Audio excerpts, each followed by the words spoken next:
We've talked about the first 2 weeks. How can again tonight, those laps? The laps went for a bit longer tonight than what they had been the last few weeks. We'd probably picked today to be our worst game, to be perfectly honest. Our last 2 weeks have been competitive against good opposition. We felt we matched Gold Coast in just basic term. We just didn't. Contested possession was minus 37. I mean, geez, that's a 10-goal loss just on that number alone, let alone anything else. But you consider changes then to try and persist with this? Yeah, we did. And then when you have Richie off the ground and you lose Josh Green at three-quarter time with a bit of a slight hamstring, you're pretty restricted in what you can do, particularly when they're your runners. If you lose your key position blokes, it's probably a better result later in games because that's when the run comes involved. So we lost 2 runners in the second half of the game. That probably didn't help us either. But even as a general sense, it looked like we were the team that came off the Perth travel particularly early. We just didn't have the spread to maximise what we wanted to do. They really worked us over. Was that attitude then, do you think, Justin? Oh, no, who knows? Who knows? It's those intangibles. And one thing I said to the players at the end, we have to reflect on what you did and what I did. I mean, I've got to look at what I did and reflect on that first, and I hope they do the same. If we do that, we'll end up as a good team. If we start pointing fingers and, it was probably him, that's what losers do and that's what poor teams do. So we have to use these opportunities to reflect individually on what we can all fix in ourselves first and then look at other things. Is there a reason that you think that Jonathan was so isolated today in terms of the disposals for the game? Do you think there's any particular reason for Brownie sort of not getting involved in the game? Yeah, because he played poorly. But was it just him? Or was it... No. I mean, he's not the only person that didn't get the ball tonight. None of our keys did. We couldn't maximise our entries. They were poor. Our score per entries shocking. We're really struggling to score from the back half of the ground. So we just can't transition well at the moment. So there's a few things within the game plan, but also a few things personnel-wise we have to keep tinkering with them. And in this early moment, as you got a new game plan, new coach, new style, at times what you think players can do and what they do produce on the game style, it might take a bit of time to sort of find out their perfect position.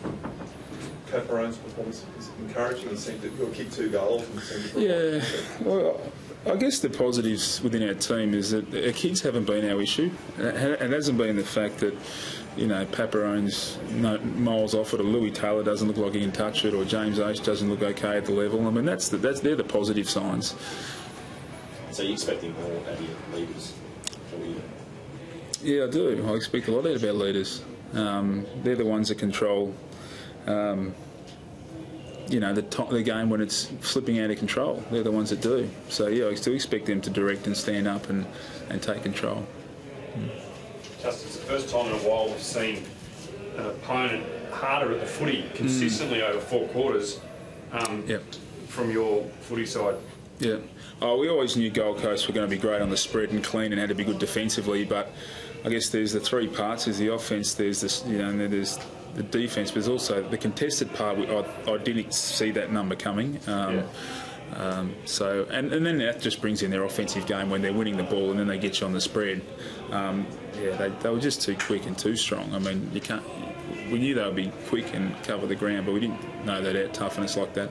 Yeah, was that where you thought you'd win it? Because the first couple of weeks, I'm not sure, but you would have been first hands among the best couple of sides in the comp, I would have thought. But yeah, was that the plan, to try and bottle it up? No, there's always a plan to win those contests. One thing with contested footy, it's a bit of an intangible. You train the techniques, you hopefully train them, that you give them the energy that they can perform the task, but there's some games where it just doesn't happen. And I haven't looked at every contest yet, and I'm sure there'll be occasions where we didn't, even engage properly. There'll be occasions where we didn't get to position. There are occasions where we didn't spread well enough. I'm sure they're all in there, but it's probably too early to find out the tangibles of why we lost that number right now. So you don't think it was desire? Oh, desire's wrapped up in that, isn't it? I mean, desire, what is that? That could be fatigue. When we're all fatigued, we lose our courage a little bit. So there could be a bit of that as well. Were they fired up to continue the dominance over the Suns? Sorry? Did you feel that they were fired up to continue that domination over the Suns? Oh, I can't really comment on what they're thinking at this point in time. I think they're fired up because they want to go somewhere as a football club. No, I meant your players. Would they what, sorry? Were your players fired up to maintain their ascendancy over Oh, the I summer? hope so. I mean, this is league footy. I mean, you're getting paid good money, and this is your full-time job.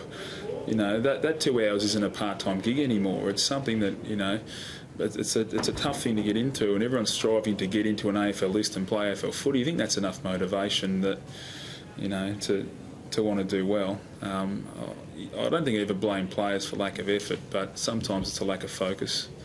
And as I said, it's an intangible a little bit. Yeah. Hey, thanks, guys. Thanks, Justin.